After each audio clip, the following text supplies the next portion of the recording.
நான் எப்போ வருவேன் எப்படி வருவேன் உனக்கு தெரியாது. நான் எப்படி வருவேன் எப்படி வருவேன் உனக்கு தெரியாது. யாரை பற்றி சொல்கிறேன்னு தெரியுதுங்களா? ம் நான் சொல்கிறது வாய்ப்பை தான். அது எப்படி வரும், எந்த ரூபத்தில் வரும் அப்படின்னு நமக்கு யாருக்காவது தெரியுமா? ஆனால் வரும். வாய்ப்பு ஒவ்வொரு மனித வாழ்க்கையிலையும் வாய்ப்புகள் வந்து கொண்டே இருக்கும். அதை நாம் பயன்படுத்திக்கணும்.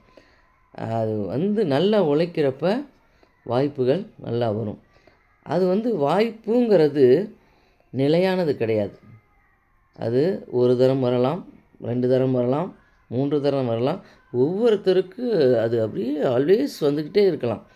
அது அந்த வாய்ப்பு வர்றப்ப நாம் பயன்படுத்திக்கணும். அவன் தான் புத்திசாலி. வாய்ப்பு தற்காலிகமானது. அதை மட்டும் நம்ம உணர்ந்துக்கணும். வாய்ப்பு என்பது தற்காலிகமானது. வாய்ப்பு வரும்பொழுது அழகாக பயன்படுத்திக் கொள்வோம். வாழ்க்கையிலே முன்னேறுவோம்.